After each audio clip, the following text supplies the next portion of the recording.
Yeah.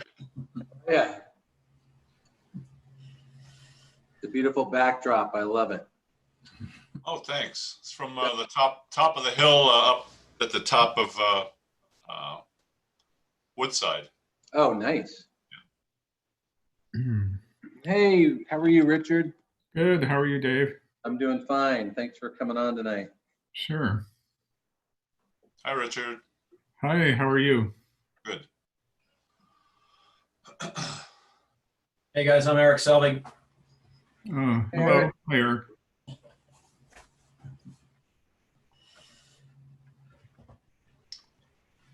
You guys have better backgrounds than me. Oh, Dave's got his home office rocking. Yeah. This is my town hall office. I wish I had a house big enough for a town office this size, you know? I mean, house office. So Eric, are you related to Holly? No, I am not. My brother Rolf lives in Sleepy Hollow. Okay. But I grew up in Mill Valley with no sisters. So. Oh, really? Gotcha. Okay.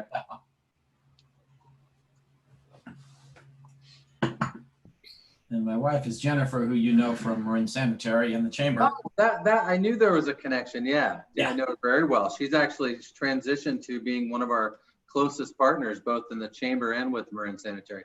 Hi, Ford. You're muted, Ford. You're on mute, Ford. Maybe No, I'm not. Now you're not. If it doesn't work one way, it'll work the other. Exactly. It's a lot cooler today. And it's Much. Tomorrow's looking even cooler. Yeah. Good. Yeah, it was pretty hot yesterday and the day before.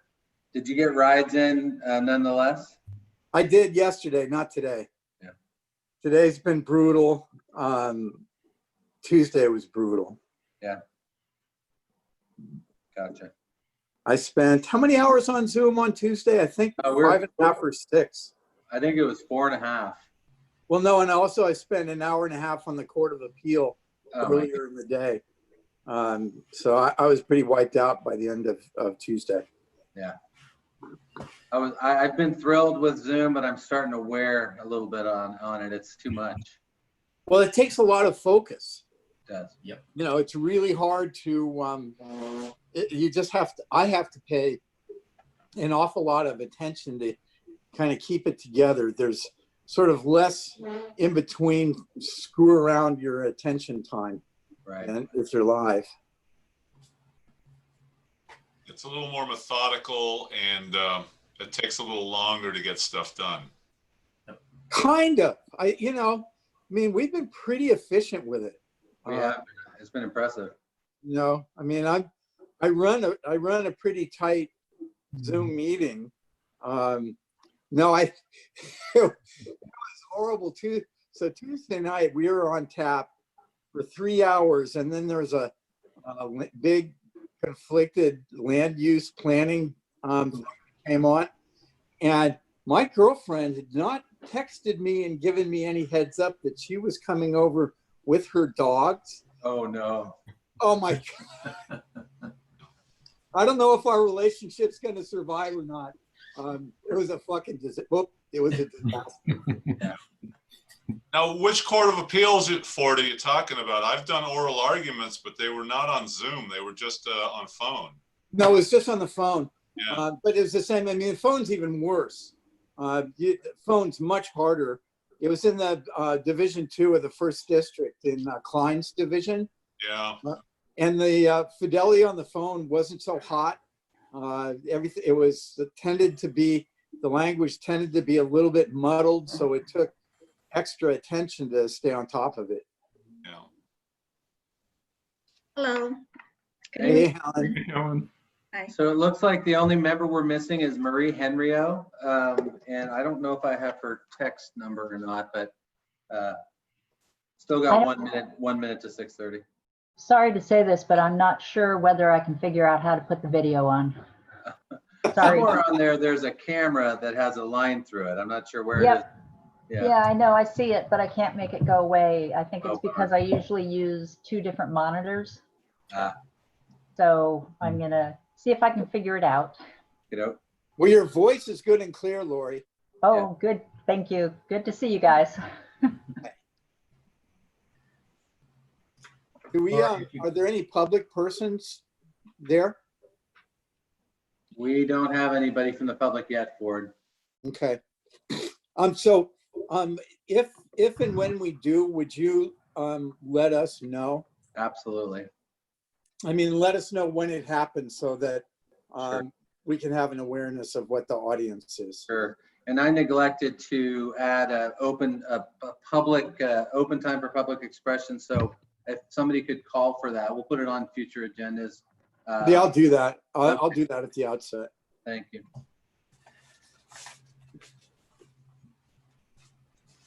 And is this being recorded? Yes. Yes. And all of you have the ability, I Yes, believe, It is. it just as a matter of course, at the bottom of your screen, there should be a participants tab. Oh, there's Marie. Hi, Marie. And if you click on that, you'll see 2 tabs, attendees and a panelist tab. I don't know if everybody has that ability. I think Yeah, but it's a little difficult during I'll the manage course it. of the- I just want to, yeah, we'll manage it for you. But if anybody had any curiosity, you Yeah. could go check there. Okay. All right. Well, I think we have everybody here. So I will call to order the launching meeting of the San Anselmo Financial Advisory Committee. Today's May 28, 2020. It's a little after 6:30 p.m. I'm Ford Green, the mayor, and I would like to welcome everybody. Thank you all for being willing to participate and showing up on time. Before we launch, and John will be the person, as you can see from the agenda, who will talk about the scope and purpose of the committee. I want to provide an opportunity now for public open time if there is any member of the public that wants to say anything and what they want to say is not on our agenda. Does it appear to be anybody, Dave? There's nobody there at this point. Okay, good. Well, we'll close that. And John, I'll turn it over to you. Thanks, Ford. Can everybody hear me okay? Yep. Yep. Good. I'm never sure about these Zoom connections, but things seem to work okay on my end. So thanks everybody for coming this evening. And it's a great way to spend confinement time going to public Zoom meetings. This Financial Advisory Committee is sort of the successor to a series of committees the town has had at different points in time over the last number of years. I think the difference now is that the council decided last fall when we set this up, that this would actually be a permanent Financial Advisory Committee. The other ones have always had a limited duration. So that's pretty significant. And I think it is a testimony to the importance that the council ascribes to the financial issues that the town has and wanting to get input from a variety of viewpoints. And we're really pleased that the people that have applied for the committee, you all have experience in doing stuff in the community, and we're gratified that we've got just such a great turnout. I just wanted to go over for just a second, when the council approved this committee last fall, we do have a scope of work. It's relatively broad. It says that our purpose is to review and become familiar with the town's finances, budget, resource allocations, and expenditures, and to make recommendations to the town council regarding matters affecting the town's financial position. So that's a pretty wide scope. Obviously, when we did that in the fall, we didn't have any idea that we'd be facing the crisis that we're currently in. Anybody that has watched the last couple of meetings that we've had some discussion, particularly on Tuesday, about the budget situation as impacted by the COVID-19 crisis. And we can certainly talk about that. But I think the purpose of tonight is really to sort of step back and kind of start from the beginning and give a broad overview of the town's budget and financial picture. There'll be a lot of opportunity later at further meetings to get into more details. So there's some topics I think we'd like to get into much more detail about at some point, as we'll get into. So and I think that the council, and I'll speak for myself, and Ford can jump in, is very grateful again that you all have volunteered to do this. We often don't get a lot of public engagement in budget and financial issues, and yet they're very much at the core of what the town is able to do. So we're very happy that you've decided to do this, and we're looking forward to making it a good experience. I'm sorry we have to start in this sort of more virtual way. Hopefully we'll be able to evolve to in-person meetings, but we can still get a lot done. I think we've found at council meetings that we've actually been pretty efficient, getting stuff done, online. So it's a pretty, as I say, a fairly wide scope of work, and we're happy that you're doing all this. Dave, if it's okay, I thought I'd go ahead and turn to you.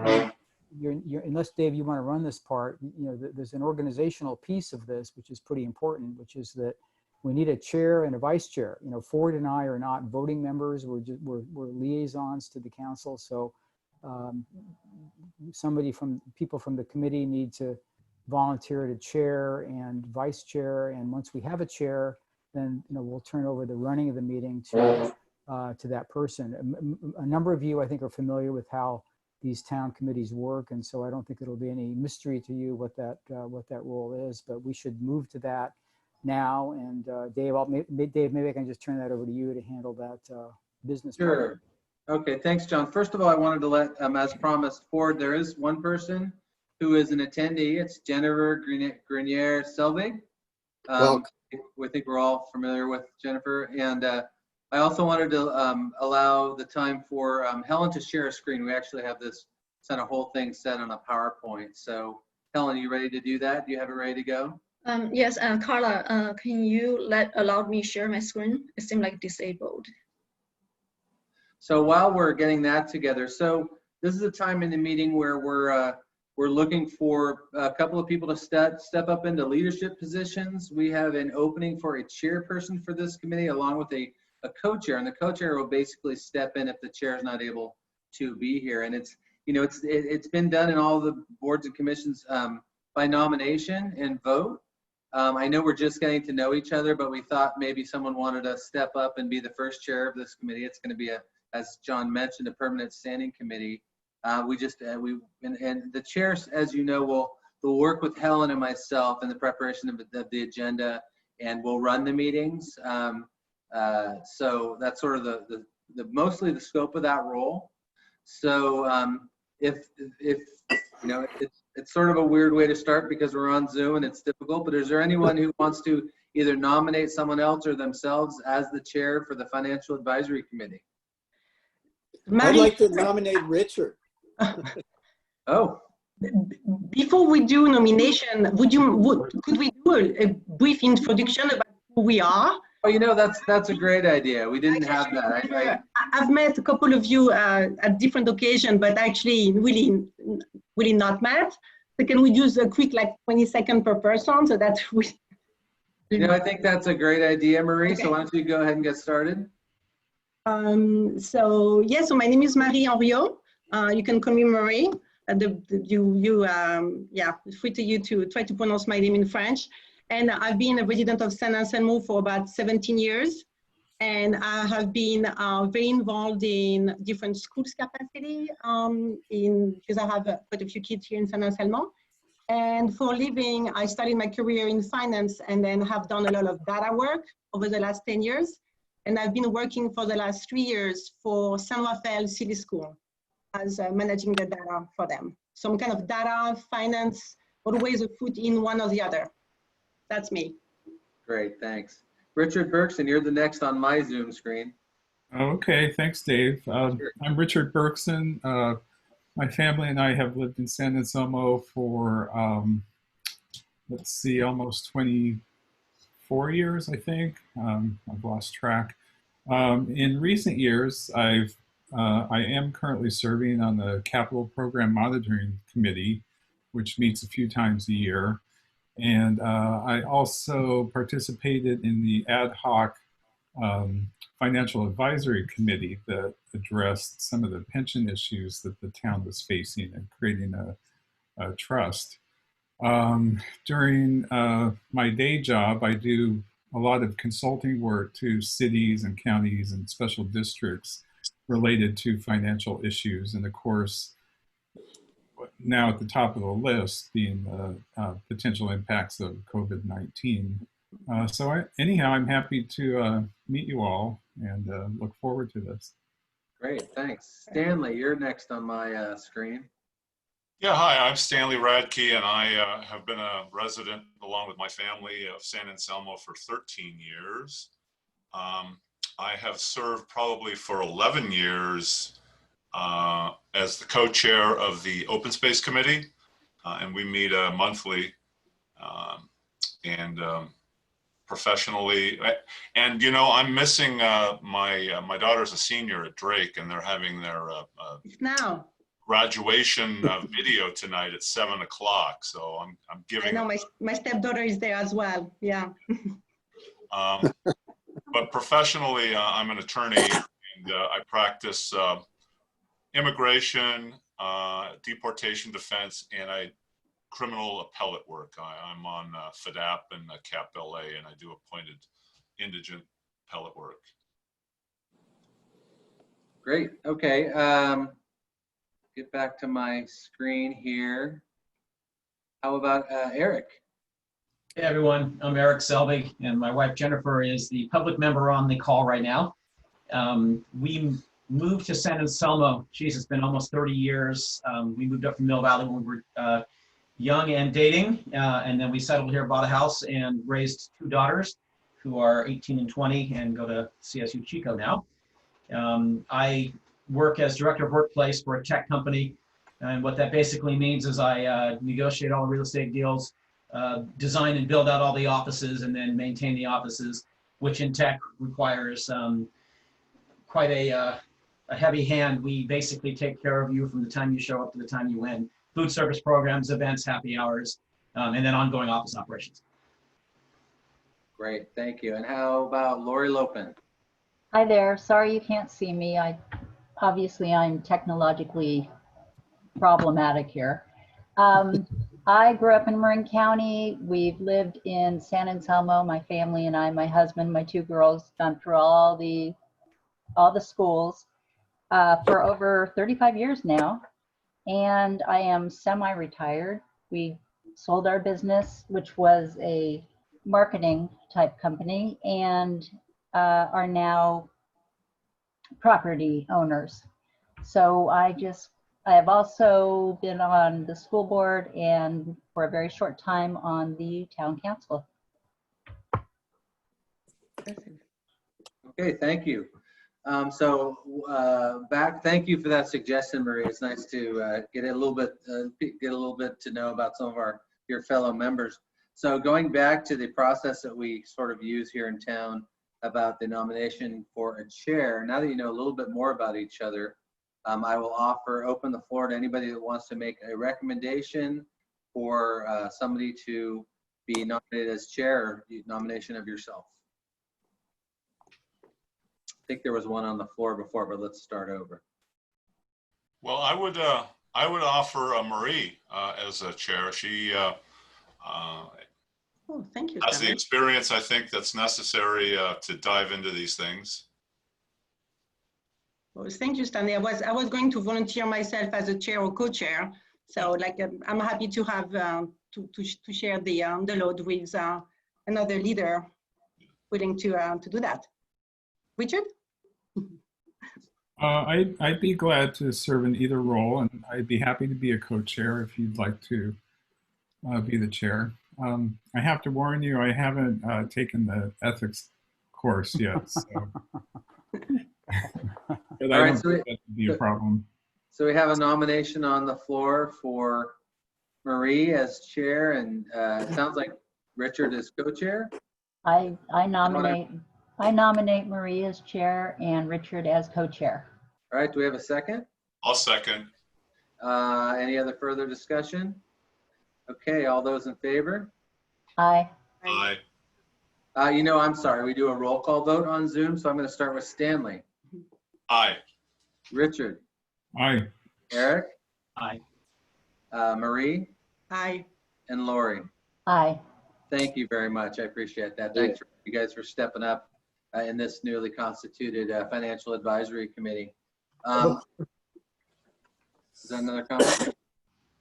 I think Helen, do you want to try, the slideshow function is not working? Is it working to make it the Yeah, whole? I'm not sure. Seemed like I shared a couple times. Maybe I need to close all. No, it's shared. Yeah, it looks like it's shared, but it should be a full screen. Right. So if you go again, you should be able to choose that and then choose slideshow start from the beginning, and we should have it full screen. Okay. Sorry. I can come over if you need some help. We're next to each other. We had it working earlier. It was working. Yeah, I'm sorry. That always happens, right? Through the practice. So now if you go up to Slideshow. slideshow at the top there, you're able, there we go. And then how do we get rid of that little sidebar? Well, you know what, Helen, if you go back out, I don't know how you do that. There's a way to not have the In the next display. slide. Yeah. So can you go back to where you just your regular one? Let's see.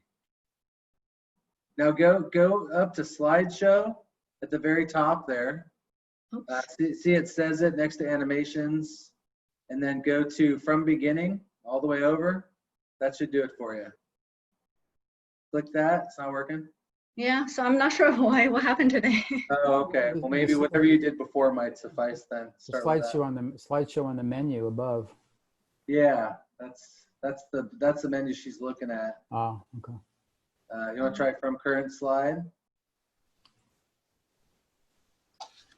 Okay, well. Sorry, I do apologize. That's okay. It was all working for us. Isn't this the way it always We happens? can see it anyway. We can see it. Yeah. It's a Okay, bit so you small, can- but it's a bit small. It's okay. So go ahead, Helen. You can advance through, I think, these first few slides since we did them already, and you can just get us caught up. So now you use your down arrow, I believe.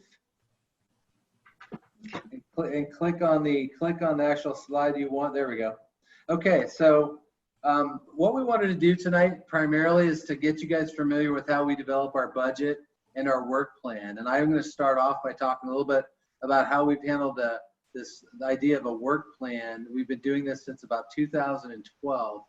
And what it basically comes down to is the department heads get together with their department, and they come up with some of the goals that they have for the upcoming year or two. We've done a lot of 2-year spans, and they put them together in a way that has some accountability built in, some timeline information, some financial impacts. So we'll typically put those together, and we'll have what we usually consider a retreat with the council. Is it going forward, your next one? If you just click on it, it's fine. The staff puts together all of the work plan priorities, and we send them out to the council for review, and then we normally have what we call a retreat, and we spend the day reviewing the accomplishments from the past series. Helen, I think we're okay with this. Okay. Or what about the one right next to it? See where it was big? Oh, you just had something. Yeah, that one's not working. Okay. I think you're fine if you just go back to that slide. I think we can all work off of it. If you can get there we go. I do apologize. Okay, let's get back to the work plan slide and we're good to go. There we go. So we have a time where all the departments come with their old work plan. We talk about the results and talk about the achievements and successes on those. And then we open up the next set of work plan priorities and we go through them. We go through them both by departmental work plan goals, and then we also break them up into kind of program areas, technology, infrastructure, customer service, things like that. And we kind of go in with the departmental faction and we kind of break them up so we know what we're working on sort of category wise. And the council has a lot of input. We actually last year added an extra council meeting for council to add any specific priorities that they'd like to see. And then we come back and we put those all together and have an open to the public this retreat. It's always in the council. And then we'll finalize the work plan at that. We'll bring it back to council to confirm that's the final work plan. And then it gets synthesized into the budget, and all of those work plans get disseminated to each department as kind of their working goals for the year. And these are things that they're not what we do operationally on a regular basis. These are things that I always think of them as items that we're working on to progress the organization and the community. So I just pulled one up to show you kind of the format we use. And this one, I pulled up one from planning, and that is update the land use table. And the description was to review the existing zoning regulations and permitted uses and modify as necessary to help fill vacancies and to achieve the appropriate mix of businesses and housing. For example, allowing bike shops and consider a buffer distance between nail salons on San Anselmo Avenue. So this is something that we've been talking about for a while, and we put it on the work plan because that's something we wanted to really kind of take a look at. The employee impact we put as medium because this is going to be a lot of work. And I think the fiscal impact would be the same thing, staff time, but also we'd have to bring our town attorney in. So we have, I think the first year we had 33 separate goals, and it's been hovering right around 30 across the town. And it just gives some backbone to what we're doing. We don't just go forward with a budget that is status quo. We want to actually work on things that we can add each year, and it's sort of the purpose of it. So we actually call it our budget and work plan. And you'll see that last year's work plan in the document that link to our town budget. So I think it's important to note that this strategic level thinking happens in addition to the basic numbers that get used to develop the budget itself. And Helen has a lot of information about how we do that. And we're going to try to we know you understand a lot of this stuff, so Helen's going to go kind of quick, but just I think as a point of order, just raise your hand if stop us in the middle. I think it's better. If you have a question about something that we're working on, if you raise your hand, we'll try to pay attention and we can stop and address it rather than you trying to write it down and come back to it later. So first of all, any questions about the work plan process? Okay, any public comment? Let me see if anybody else is here. Jen's still here and we don't have a raised hand. Okay, so that's the work plan process. So I'm going to move it over to the next slide, which I believe is Helen's. Yes. And this is going to be the review of the budget development. Okay. Good evening, committee members. Here I'm going to walk you through the budget development process the town have. So for the finance department, we have two sets of information. One is budget documentation, the other is the actual audit information. So one is really our policies driven. So in a governmental environment, the key characters, this is just in general, different financial objectives for different activities. So for example, they have two types of activity, such as governmental activity or business type activity. For business type activity, basically is talk about like enterprise fund, such as like water, sewer, and then parking, those kind of activities. So in a town setting, we are, the town council made policies, so provide a direction for the town. So as management, we develop a budget as a tool to implement those policies, which is a tool we're using for our fiscal accountabilities. In general, there are a couple types government. One is a general purpose, such as county, city, and town. And the other type is a special purpose. It's fire district, school district, transit district. Also, there are different type of budgeting. Budget, we have operating budget and also capital improvement budget. For the town, we have both operating and CIP budget as well. The budget process, basically each year, the town manager around May, June, submit to the town council a proposed budget for the following year. The public meeting will hosting public hearing to obtain the community input comments on the budget we present in front of the council. Normally, budget will be adopted by council before June 30, so we can start the new year, have a budget in place already. So, and also their one requirement is for expenditure side, they should not exceed the legal appropriation limit. Same time, the town every year, annually, we provide town council with our monthly revenue expenditure report for general fund. And also we conduct a middle year review, look at revisit our budget versus actual, see if any adjustment needed.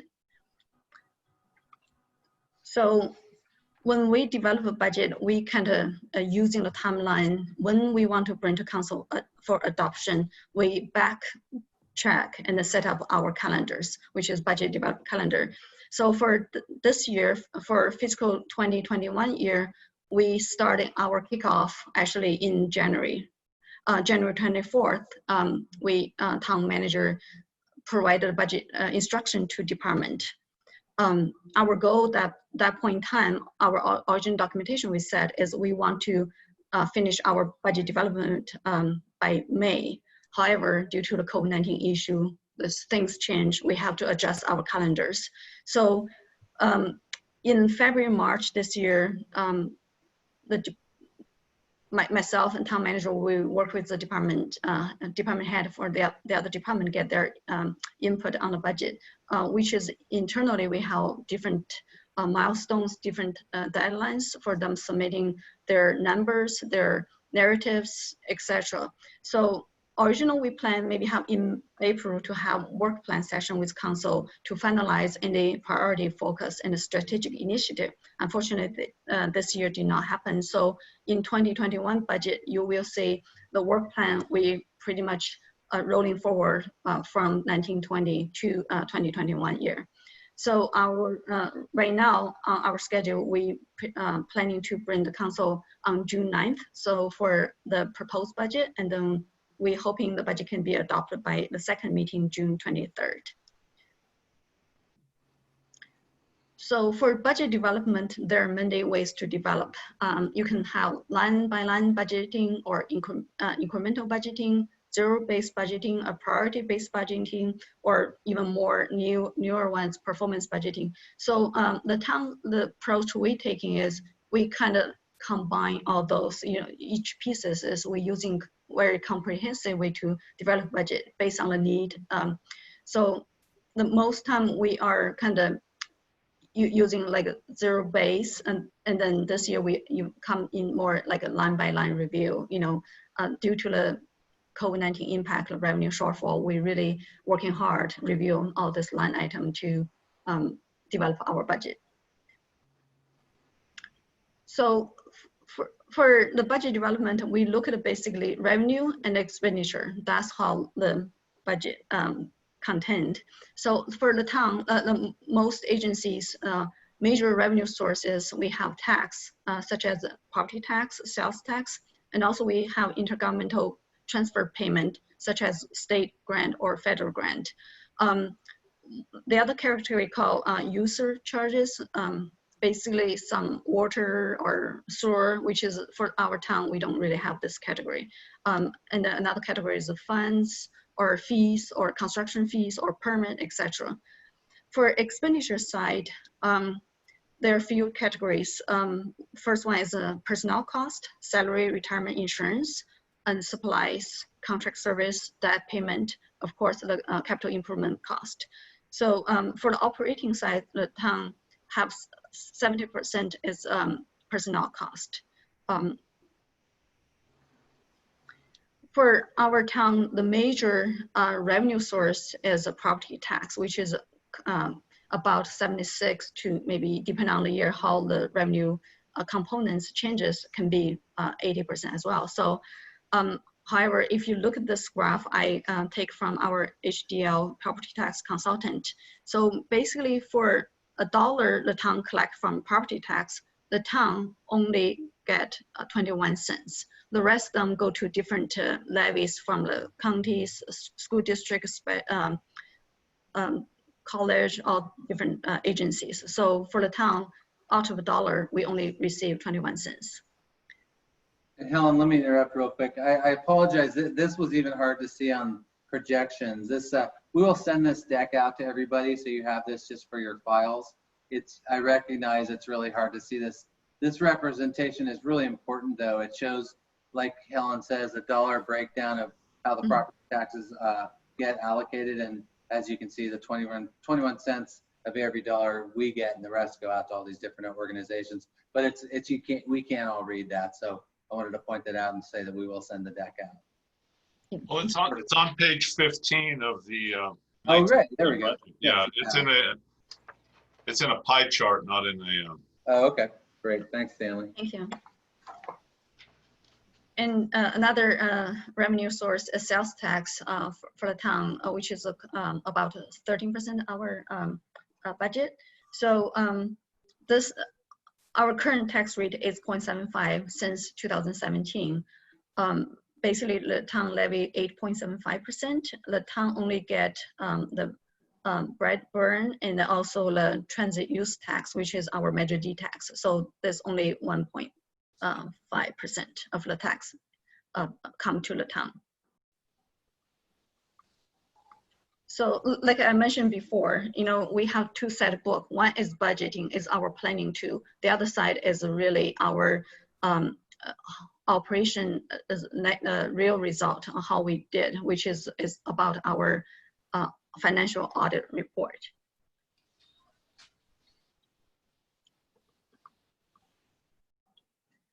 So for financial reporting review, there are two types of reporting. The core side of a financial statement is basic financial statement. Basic financial statement include both governmental-wide financial statement and a separate set of financial statement for governmental fund or different type of funds. And also there a footnote. I have example our financial statement. I'm not sure if you can see. So this also on our town website. For the town, this is basically basic financial statement. There another upgrade reporting is called CAFR, C-A-F-R, Comprehensive Audited Financial Reporting. There have three major section: introduction, financial statement, and a statistical section. Basically, the town only have the middle part. We don't have the beginning and the statistical section. But this one of my personal goal, try to bring the town to the CAFR level, hopefully in the next couple of years. Maybe when we have a chance to switch out auditor and have different side eye look at it, and then we can improve our reporting as well. So on the report I showed you early, they have a governmental-wide financial statement, basically include all the primary governmental activity or business type activity, and also component union. For the town, we do not have component unit. So it's not everything apply, but this kind of just general for majority governmental agency. So for the government-wide financial statement is in this, the book I showed you before is on page 12 and page 13. That's the government-wide activity. So it's utilizing the full accrual accounting. Is measurement focused. The fund financial statement basically is a separate set of financial statement for governmental fund, proprietary fund, and a fiduciary fund. Is measurement focused and based accounting. Proprietary fund and a fiduciary fund, they're similar like a governmental-wide level, and then it's also very similar to the private sector, the way they operation. For the governmental fund, is basically current resources, is using modified accrual base. That's more accounting term. It's kind of when the resources are able to measurable and available.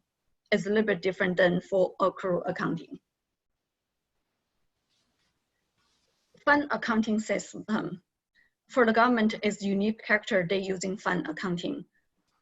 Here's the definition. Basically, I can read out. A fund is defined as a fiscal and accounting entity with a self-balanced set of accounts, recording cash and other financial resources, together with all related liability, residual equity or balance, and the chains thereon, which are segregated for purpose, carry on special activity, or attaining certain objective according to special regulation, restriction, and the limitation. So I can share the slide later. You can read it in detail. If you have any question, you can bring to me. There are three categories of funds, basically governmental fund, perpetual fund, and the fiduciary fund. The town, we have all three those categories. Funds are generally used to account for tax support activity. There are 5 types of funds in governmental fund area. First and most is general fund, special revenue fund, debt service fund, capital project fund, and the permanent fund. For our town, we do not have permanent fund. I have definition later on later slide to explain what all they are. If you can also find all this in our budget book as well. So our budget book pretty much mimic with our audience book. So they're kind of in the same order. For general fund, typically they serve as the chief operating fund of a government. Fund type that used to account for all financial resources except those required to be accounted for in another fund. Basically, general fund is a kind of catch-all. If they are not covered by the other fund, then it's come to here. Special revenue fund, basically those kind of fund type used to account report proceeds of a special revenue source that restricted or committed to expenditures for special purpose other than debt service or capital project. For the town, we have gas tax fund, which is you have to spend for street related activities, and also road impact fee fund. Those type of funds called special revenue fund. Debt service fund is fund type that used to account for and report financial resources that restricted, committed, or assigned to expenditure for principal and interest. Debt service fund should be used to report resources if legally mandated. Financial resources are being accumulated for principal interest mature in future year also should be reported in debt service fund.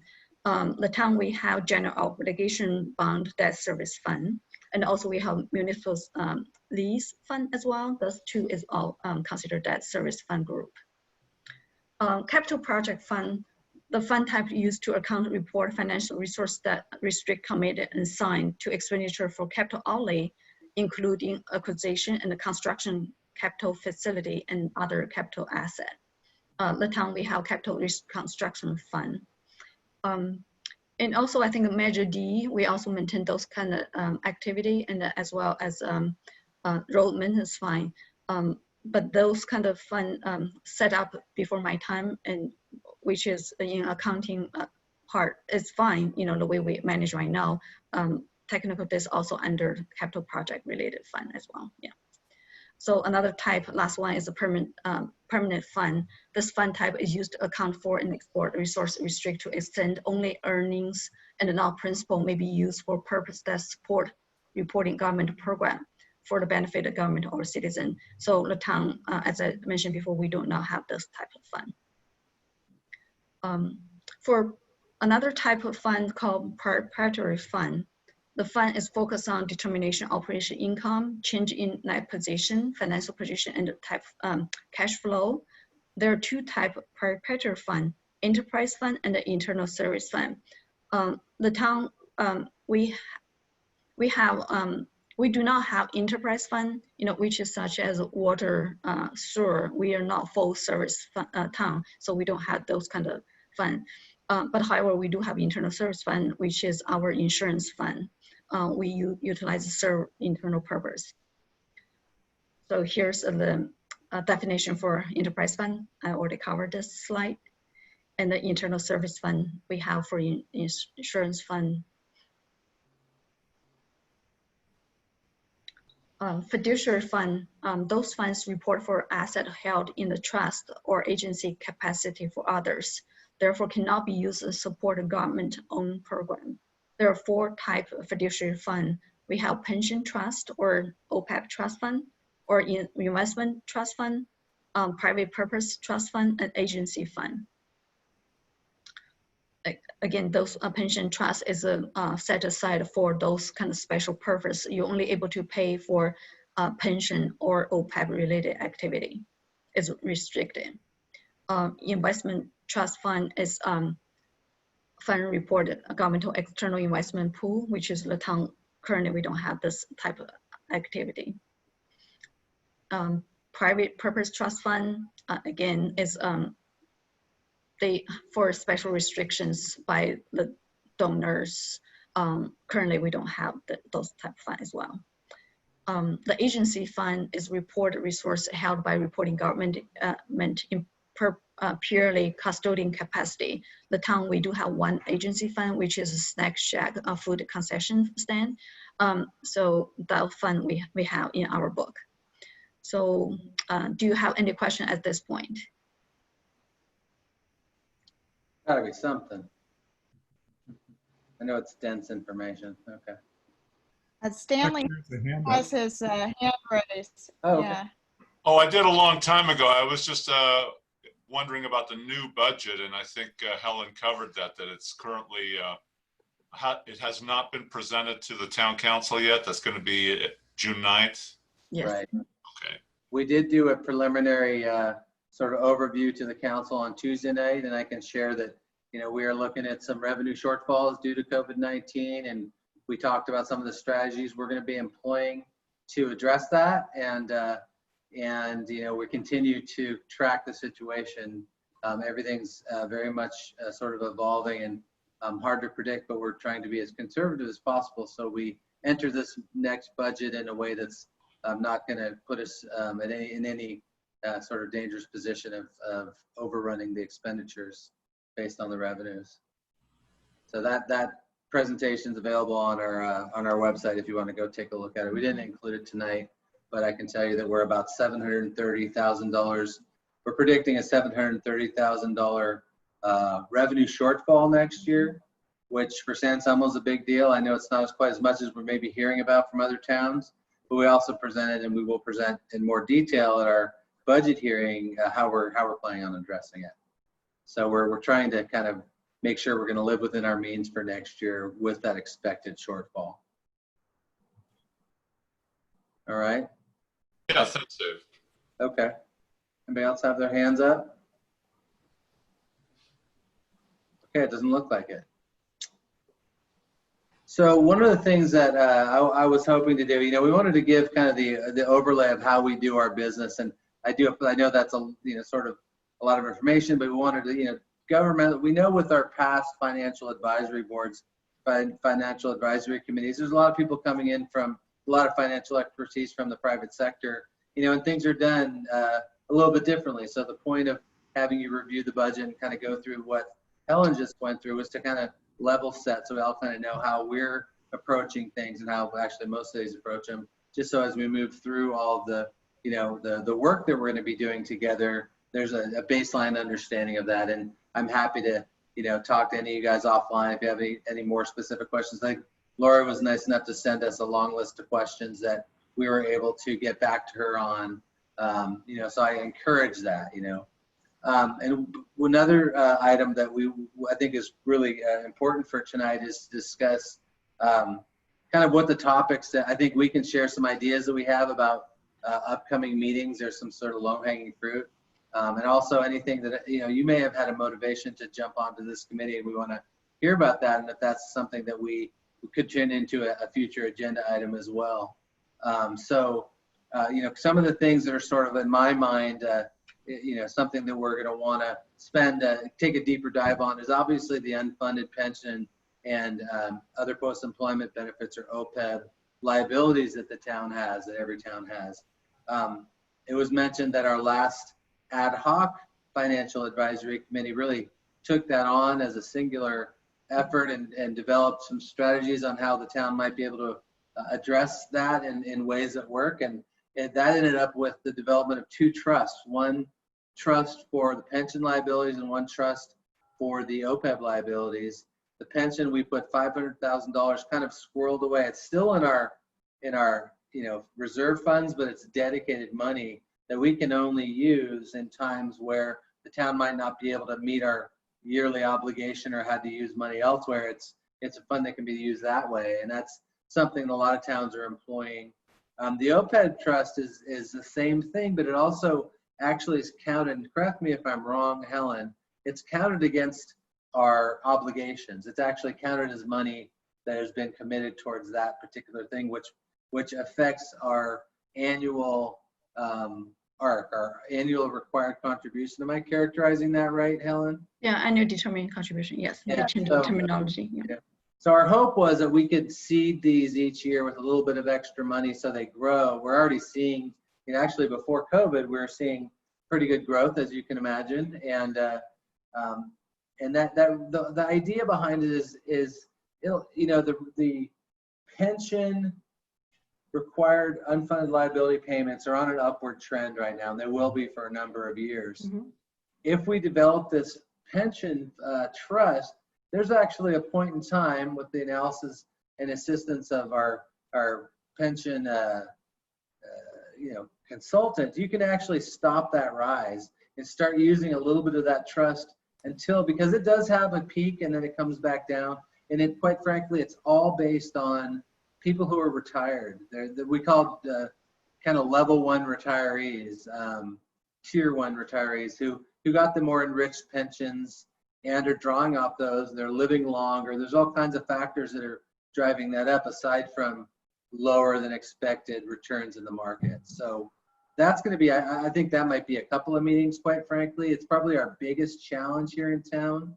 We can, assuming that, we can weather COVID, and we're planning on doing a budget workshop in the fall after we kind of have a better idea. I think everybody is better idea of what this impact really looks like, and what we may need to do about it. But I feel like this pension thing is kind of the big weight hanging over us, and we've tried to be within our means as aggressive as we can to address it. But we have actually there's an individual on another council that's really good at explaining it. So that's one thing I'd like to bring sooner than later to you guys, so we can take that dive. And so as we go forward and look at strategies beyond what we've already done, you have a good idea of kind of what it's all about. A lot of you may have experience in it already. And one of the hard things is, like with this last presentation, I know, Ford and John have heard all of these things. We just really wanted to make sure that, we answer any questions to give you guys that base level of understanding of how we do things so we can move forward. Another topic I'll throw out there for consideration is, we're coming up on the end of our Measure D, I believe in 2023. And that is a measure that was a result of the first Financial Advisory Committee. They took on, we did a townwide poll, and bad roads was way up there as the #1 priority. So we had Matt Brown, and we had a number of folks who ended up staying on with the city in some capacity, and John Wright's one of those people. That group actually recommended and carried the Measure D effort through to succeed. Every time you have one of those, they don't normally have a deadline. So one of the things we can talk about it in the area of revenue enhancements, which is really difficult to talk about right now. But that's one thing we can look at. There's a 1/4 sales tax that we haven't taken advantage of as well. So there could be, kind of an add-on possibility. It's sales taxes are a little bit easier to pass than parcel taxes. And the one that we passed was actually a general tax instead of a special tax. So we just needed the 50% plus one. But that's something I really see this group digging into, because it's coming down real fast, and to get your advice on all that would be great. But aside for those two things, is there anything that any of you wanted to raise as a potential topic for a future meeting? Dave, I'm not sure how to raise my hand, but Oh, here I am. raise it on the screen. Go We ahead. see you. Yeah, hi. I know one of my questions to you earlier was regarding the house. Robeson? Yes, Robeson. I was just wondering whether that's a topic that can be discussed at some point as far as, I know it's not used very often, and I'm wondering whether that's a marketing problem, if it's because the building's in bad shape, what it would take to make that better, Sure. or if it's something that we even have to do. I don't know what the rules are with that. Well, I can give you a little brief snapshot since I was in charge of it for a number of years. So the Robeson House has sort of I look at it as like a three purposes. Number one, it's a rental facility, as you mentioned. In the past, it had hosted larger events, and over the years, the neighbors really kind of got fed up with the impact of those every weekend events. So the town actually narrowed the focus to events of 50 folks or less for use of that. And we're obviously getting less use due to that restriction, but it is home to secondarily to a number of recreation programs, including the recreation program. It's called the Robeson Aftercare Program, which is full and bursting at the seams every school year. And that's basically from 12 to 6, Monday through Friday during the school year. And then in the summer, we hold a lot of our specialty camps up there, the camps that are sort of art-based or things that smaller groups of kids can do. And we have half-day programs. So that's pretty well used in that way. And then upstairs, we have several offices that we rent out as well. And that money that coming from those rentals helps pay for the ongoing maintenance of the house itself. So, that's sort of how it is. It is unfortunate that, it's not situated in a way that, big events don't impact the neighbors, but there are, we have a former council member living right across the street, and, Right. I can understand the desire not to have that kind of impact. So we way before I was manager, we made those decisions. So, Okay. there's always been talk of, what about the property and maybe looking at liquidating it and using that money elsewhere. Lots of strong opinions on both sides of that, So we have very What I was curious about was whether, when it was given to the town, if there was something that said that it's unable to be sold, unable to be used in any other manner. I was curious about the beginnings. the deed restrictions. I'd have to look into that, but I believe Ford might know better, but I believe they've expired. I don't think we're beholden to those as strongly as we used to be. There's an opinion letter from a former town attorney that I saw regarding that. But it does the intention of the trust, the giving of the grounds and house to us. It was children's activities and seniors activities and gardening. It was really a specific group of uses that the donors wanted to see happen there. So we've honored that for sure. Yeah. But as far as the actual selling of the property, I'd have to go back and look, but I believe that potentially could be an option, but don't hold me to that. Okay, thank you. Yeah, sure. Yeah, Stanley. A comment and something I would like the committee to look into. Sure. I'm just a bit worried because I have taken the ethics course every other year for years now. And these one-on-one discussions, like you were just suggesting with Lori, may not be kosher with the Brown Act. I mean, everything I've read and everything I've seen, that's kind of like. Yeah, no, what I meant by that is answering questions. We're here, Lori gave us a bunch of questions that we answered. So I want to make sure that if things pop up, that I'm available to you. By no means can we ever discuss something that's going to be on an agenda. We want to avoid that. You're exactly right. And then the area that I was interested in looking in, and I think Helen actually mentioned this, the kind of standard for salaries and salary related costs is about 70%. And I noticed last year it's already 77% of the budget. And I don't know what it's going to be in the proposed one. So I think what is important for our committee to look at are these contracts, especially the public safety contracts, and how much those are anticipated to grow. And whether the contracting language itself somehow triggers that these costs are almost built in.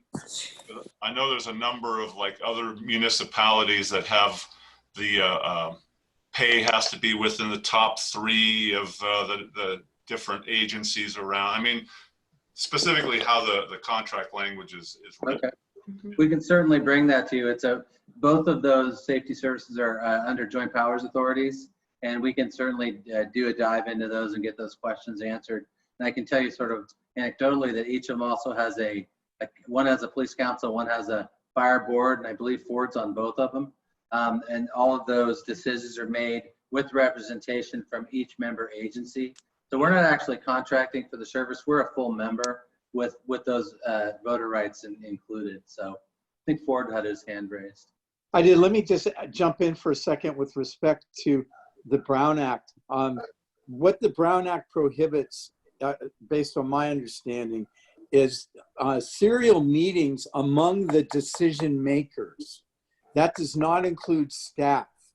So I don't think it's accurate to say that staff is foreclosed from having conversations with individuals, members of the committee with respect to matters ultimately that will come before the committee. In contrast, if members of each person has one free friend under the Brown Act. So if one member of the committee talks with one other member of the committee about an item on the agenda, that's okay. You can do that. What you can't do is talk to a third one, whether it's at the same time or if it's at any other time. We can get our town attorney to confirm that my understanding is accurate, but I'm pretty confident so I wanted to just clarify that so that there wasn't any misunderstanding going forward. Yeah, I will. Ford's right. That's the way it works. Just you can't have a quorum. You can discuss, and staff can be involved since I'm not a decision maker. And what I was trying to convey is that feel free to contact me if you have any questions or have any ideas. That there's no Brown Act violation with that. Is that understandable, Stanley? Oh yeah, no, but it's these chain emails that always seem to be the source of trouble. Right. Yeah, we'll definitely keep an eye on that. Well, that's why you don't ever respond to by hitting reply all. That's You right. avoid that. Exactly. I think Richard Bergson has his hand up by Indiana Jones. Right. Well, I spend a lot of time looking at budgets of different sorts of agencies, and one component that I come across often, which I think is really, really helpful in a lot of different ways, and I haven't really seen this in our budget, maybe it exists somewhere, but that's a set of policies, namely financial policies. And I think those are really good, not because they are intended to tie the hands of the council necessarily, but really just to, one, help communicate to the residents what the goals and objectives and policies are that guide the town. And those can always be changed if need be. And also as a way of measuring, in some cases, how well the town is doing towards its goals. And, one example that always comes up, and I know, John, you mentioned it at the last council meeting, is what's the appropriate level of reserves and general fund reserves to have in the bank. And, there's different ways to determine that, looking at other cities, what they do, what our town characteristics are and so forth. But that can be a useful guide because I know that question comes up at least once a year. And if it were a formal part of the budget document, it would be there for everybody to refer to and to, provide a way of educating, what is the basis for that level of reserve. And that can apply to other types of reserves too, like what's the policy about contributing to the pension trust every year. And so anyhow, I think that might be a topic at some point. Yeah, no, that's a great idea. I know we have, we have a lot of those policies that have been adopted by resolution primarily, and gathering those together is a great idea. I think they live in their sort of certain areas, but putting them together and even looking at, that's a great role for this group, looking at what might be, helpful to add and bringing that recommendation to council. So I think that's a great agenda item. Thank you for that.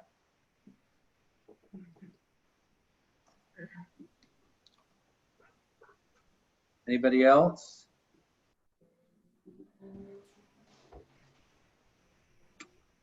Okay, so I have kind of doing an overview of the public safety JPAs and getting a familiarity on how those work and how they're budgeted. funding formulas, all that stuff. I think that's a great thing to get familiar with. I also wrote down the policies, financial goals, objectives that we can kind of, Helen and I can put them in a single sheet and kind of get them back to you to review and potentially edit and add to. We had I think the Measure D, which I'll really call revenue enhancements, what our options are, because we definitely need to understand what those are and can make recommendations. And then is anybody objecting to the unfunded liability discussion that I think is sort of inevitable? I think that's sort of one of the first things we'll do. I think it's important enough to get you guys some deeper information on it, since it's something we'll be dealing with. But if there's what's that? The pension liabilities? Yeah.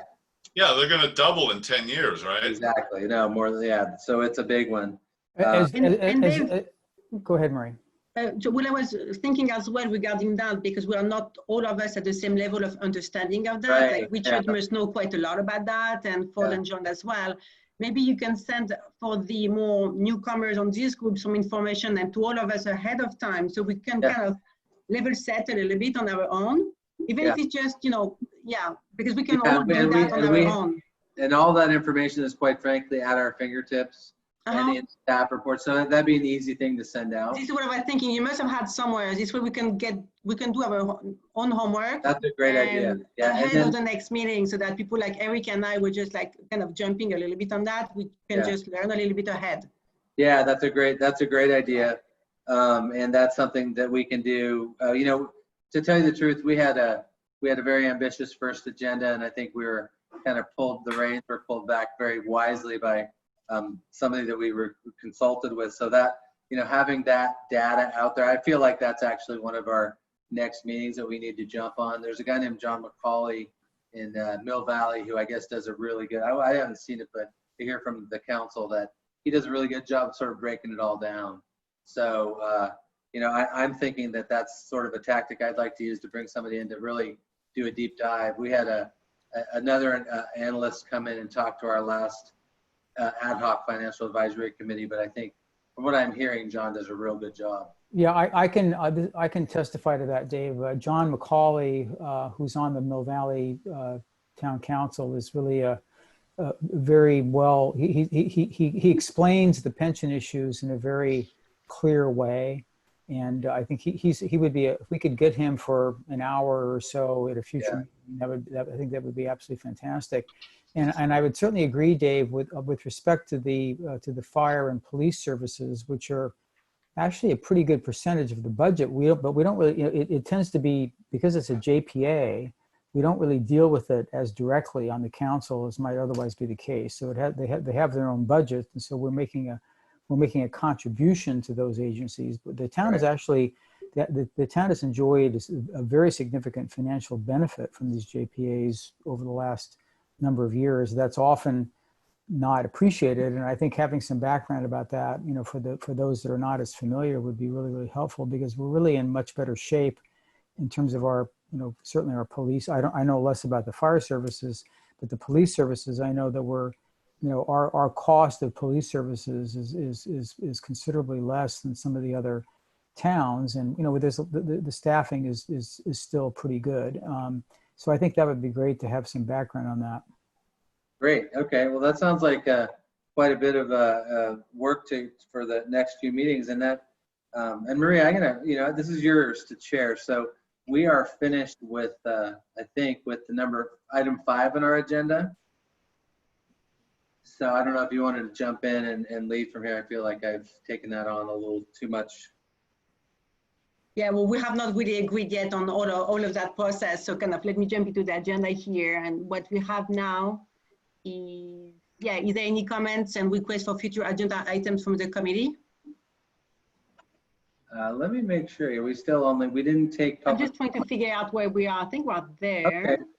Well, I think one thing, we took public comment on the last item. Yeah, this one's on. The public comment would be good to take, see if anybody wants to comment on item 5, which it sounds like we're winding up. So the way we do that is we say, is there any public comment on item 5? Is there any public comment on item 5? And there's still only one attendee and they are not raising their hands. We've fulfilled that obligation. And The next one is that, so that was the number 5. And Right. the committee comments, and now it's like, is there any committee comments and request of future agenda from this committee? Right? It's not Right. No, from the public. yeah, we kind of had that on there twice. And this one we have it. Yeah. Are we at the time to schedule the next meetings? Yeah, so this item, you know, we are on, by our guidelines, we are set to meet quarterly, which means we wouldn't wait until late August at this point. And I'm just wanting to check in. Obviously, we have the ability to add special meetings if we wanted to do an accelerated process to address some of these things. You know, it might be, maybe August is good for us now because we're heading into the summer, even though the summer's going to be very different than the past.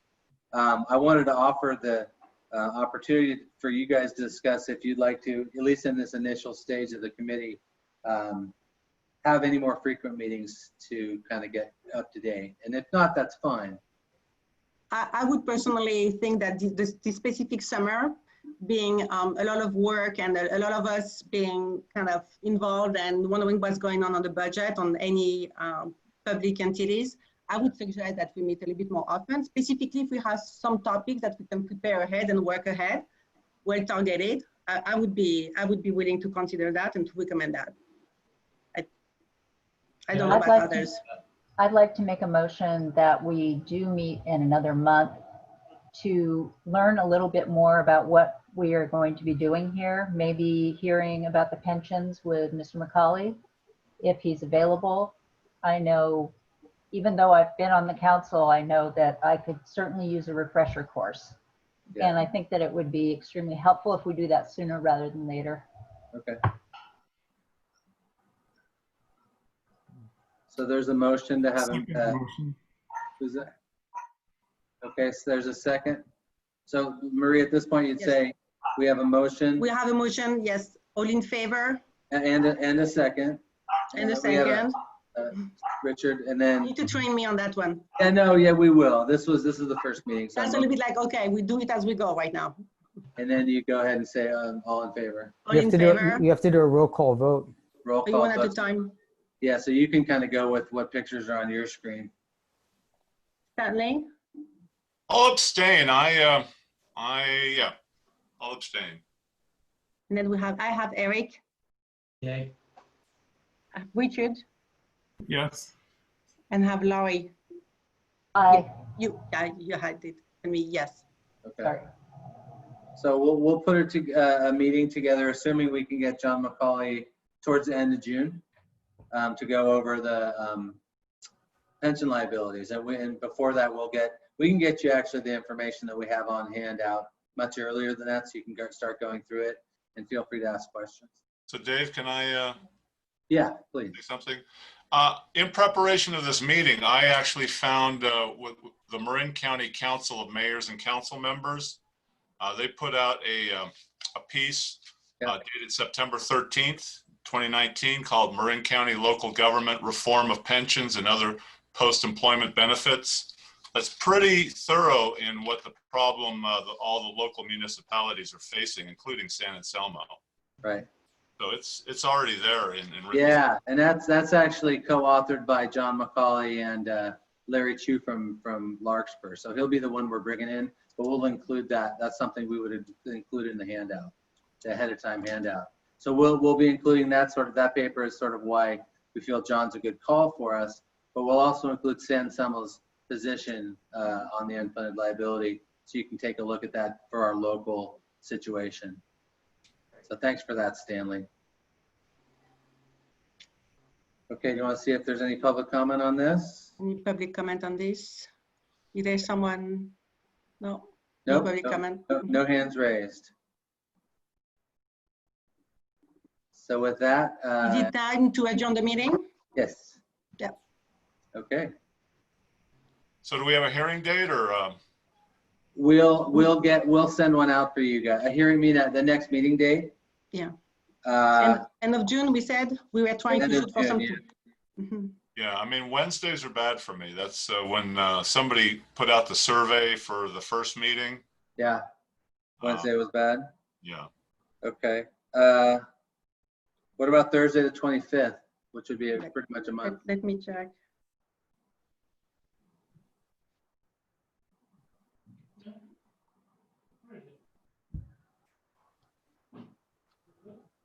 I would be good. That would be good for me. I'm available that week. Good for me. Anybody have a conflict on that? All right, so we'll shoot for Thursday, June 25th for our next Yep. meeting, and the topic will be unfunded liabilities, pension and OPEB. And if we're not able to Dedicated get, to that, right? Mhm. yeah, and if John's not available, I think it's crucial that he is there. We'll send an email out. We could probably tackle the public safety contracts, assuming if he's not able to come, we can reschedule with John based on his availability. We'll get to him right away to make sure that he's available in June. Okay. I think you can say we're adjourned. Okay, so this is how we can adjourn the meeting for real this time. Absolutely. Thank Okay, you, thank you, everybody. everybody. We talk to you in a month. All right. Thank you. Nice meeting you all. Yes. Bye. Nice to see you, Laurie, this time. Thank you. My daughter fixed it. Take care, guys. Bye. Bye-bye.